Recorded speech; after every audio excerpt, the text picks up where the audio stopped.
নারীরা সাজে রান্না করে, বাচ্চার মা হয়ে, শত শত শখ মাটি দিয়ে, আরও কত শত অজানা কষ্ট বুকে নিয়ে, স্বামীর মন রক্ষা করার চেষ্টা করে।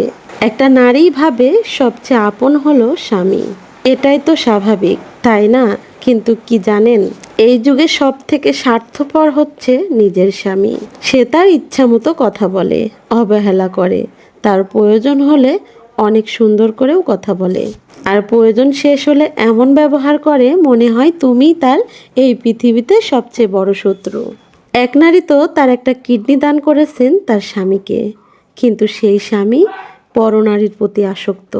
কয়দিন আগেও লোকে প্রশ্ন তুলেছিল, নারী কিসে আটকায়? এখন সকল নারী জানতে চায়, পুরুষ কিসে আটকায়। আসসালামু আলাইকুম আমার প্রিয় ভাই বোনেরা, সকলে কেমন আছেন?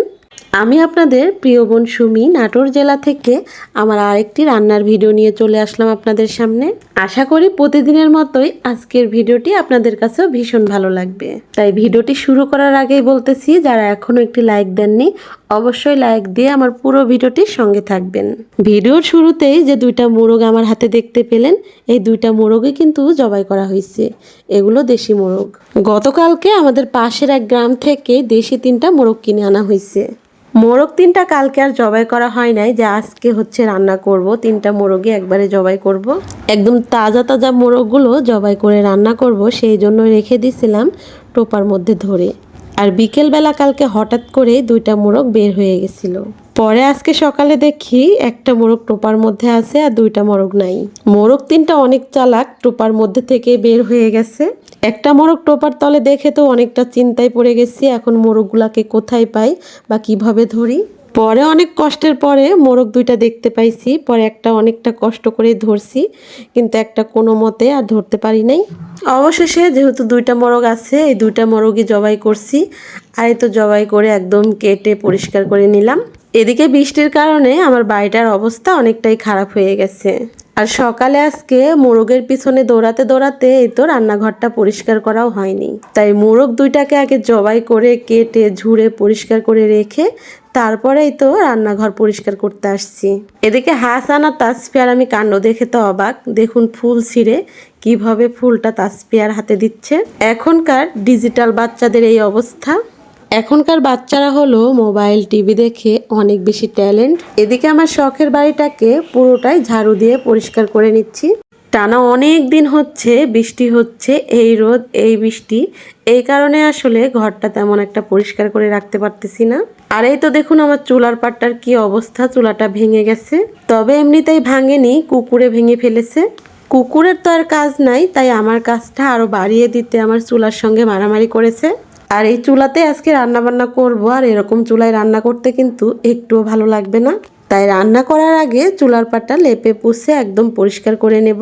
এই চুলার উপরে যেহেতু চাল তোলা নাই, সেই জন্যই চুলাটা বারবারই ভিজে যায়, আর এখানে রান্না করতে অনেকটাই অসুবিধা হয়। তবে এই চুলার পাড়ে রান্না করতে আমার খুব ভালো লাগে, আর রান্না বান্না খুব তাড়াতাড়ি হয়ে যায়। আর এই চুলাটা আমি প্রায় দিনই লেপা পুছা করি, যেহেতু বাইরে এই তো বৃষ্টিতে ভিজে যায়, সেই জন্য প্রতিদিন লেপে পুছে তারপরে রান্না করি। মাটি দিয়ে লেপা পুছার কাজটা আমার কাছে ভীষণ ভালো লাগে। আর এই নরম মাটি যেভাবে যেখানে লাগানো যায় ঠিক সেভাবেই কিন্তু সুন্দর হয়ে যায় জায়গাটা।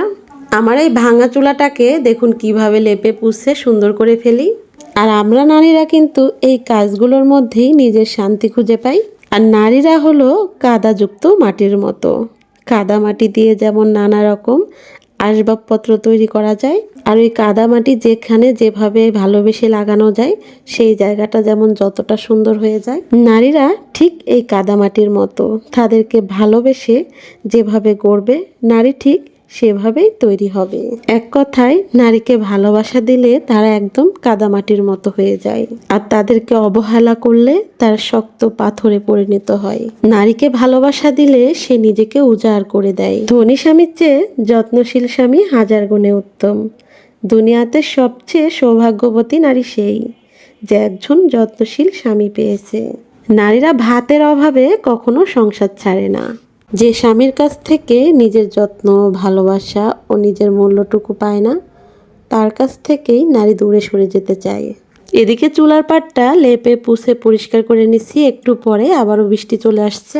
এই বৃষ্টির কারণেই আসলে আমার চুলার পাটটা সুন্দর রাখতে পারতেছি না। ওই তো চুলার পাটটাকে আবারও ঢেকে দিছি যেন বৃষ্টিতে না ভিজে। তবে এই বৃষ্টি বেশিক্ষণ ধরে হয় নাই, একটু করে বৃষ্টি আসতেছে, আবারও থেমে যাচ্ছে। বৃষ্টি থামার পরই এই তো রান্না করার জন্য সব কিছু রেডি করে নিয়ে আসছি। আজকে সকাল থেকে এই রান্না বান্না এগুলো গুছিয়ে নিতে নিতেই অনেকটাই দেরি হয়ে গেল। দেশি মোরগের দেশি আলু দিয়ে ঝোল রান্না করা হবে। আর এই তো রান্না করার জন্য একদম সব কিছু রেডি করে ফেলেছি। ঘরোয়া মশলা দিয়েই আজকে রান্নাগুলো করা হবে।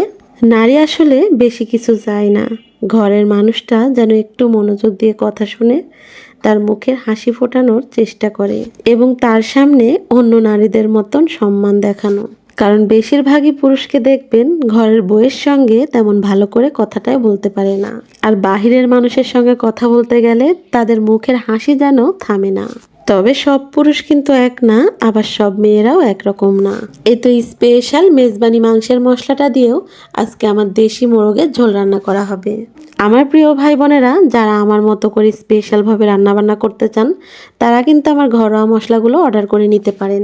আর ওই তো স্পেশাল মেজবানি মশলাটা, ওইটা কিন্তু 25টিরও বেশি মশলার উপাদান দিয়ে তৈরি। শুধুমাত্র আপনার ঘরে যদি একটা মশলাই থাকে, তাহলে মেহমান আসলেও কোনো টেনশন নেই, খুব ঝটপটে যে কোনো মাংস রান্না করে নিতে পারবেন। শুধু সব ধরনের মাংস না, কাচ্চি, বিরিয়ানি, তেহেরি, কালাভুনা, রোস্ট সব কিছুই রান্না করতে পারবেন ওই স্পেশাল মেজবানি মশলাটা দিয়ে। আর আমার প্রিয় ভাই বোনেরা যারা আমাকে চেনেন জানেন, তারা তো জানেন যে আমার ঘরোয়া মশলাগুলো আমি কিভাবে তৈরি করি। সকল ধরনের মশলাই পেয়ে যাবেন অর্ডার করলে একদম ক্যাশ অন ডেলিভারিতে।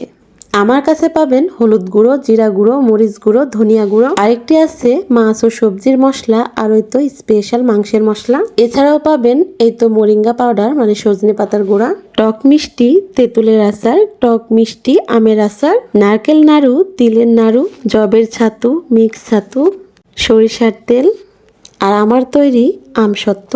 আমার প্রতিটি পণ্যই ঘরে তৈরি, আমার নিজের হাতে তৈরি করা, খুবই যত্ন সহকারে তৈরি হচ্ছে আমার প্রতিটি পণ্যই। যারা অর্ডার করতে চান তারা কিন্তু স্ক্রিনে থাকা নাম্বারে অর্ডার করে যোগাযোগ করে নিতে পারেন। আমি আপনাদের গ্রামীণ বোন প্রতিদিন আপনাদের জন্যই কাজ করে যাচ্ছি।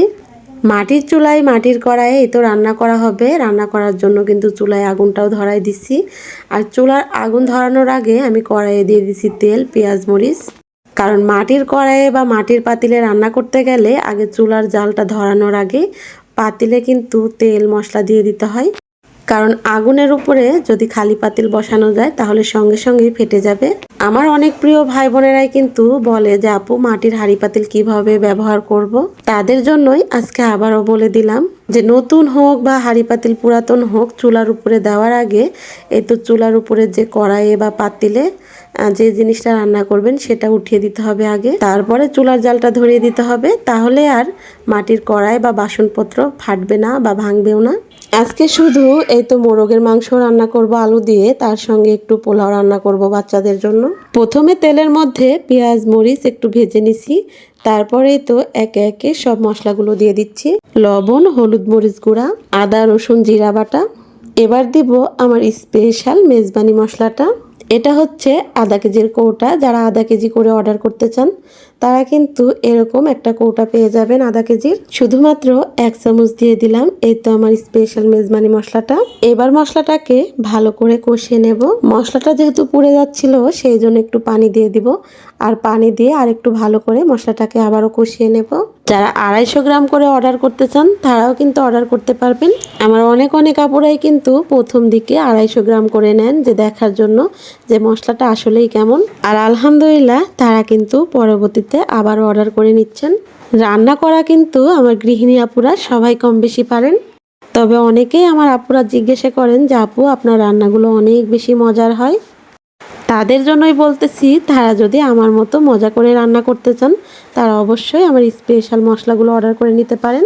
নতুন গৃহিণী আপুরা যারা রান্না নিয়ে অনেকটা টেনশনে আছেন বা কিভাবে রান্না করলে প্রিয় মানুষগুলোকে অনেকটা তৃপ্তি করে খাওয়াতে পারবেন, তারাও অর্ডার করে নিতে পারেন আমার প্রতিটি ঘরোয়া মশলাগুলো। মশলাটাকে ভালো করে কষানোর পরে এই তো আলুটাকেও আবার দিয়ে দিচ্ছি।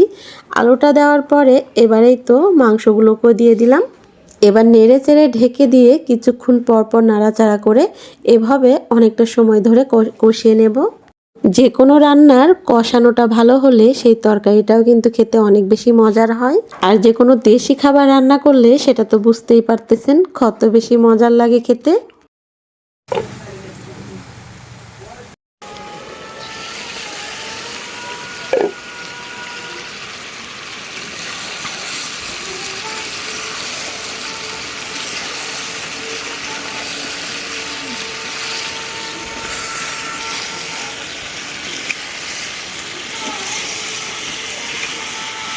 রান্না করতে করতে অনেকটাই দেরি হয়ে গেছে, সেটা কিন্তু বুঝতে পেরেছেন।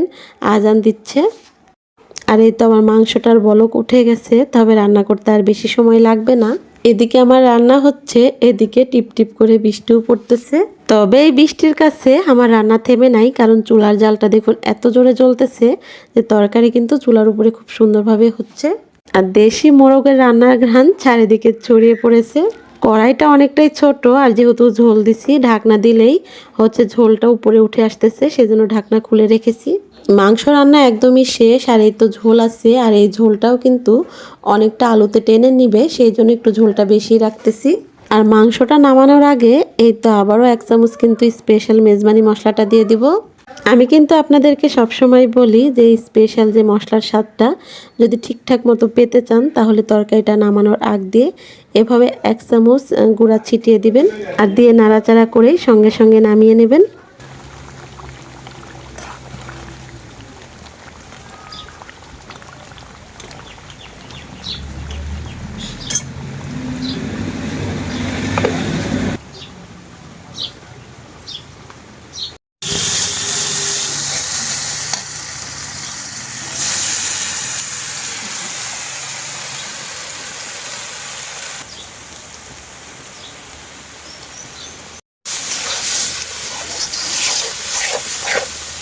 মাংসটা নামিয়ে এই তো আবার চুলায় আরেকটা কড়াইয়ে পোলাও রান্না করতেছি।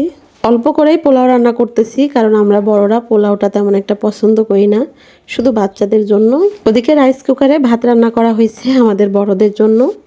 পোলাও রান্না করতে বেশি সময় লাগবে না, আর চুলার যে তাপ শুধু চুলার উপরে রেখে দিলেই আস্তে আস্তে হয়ে যাবে।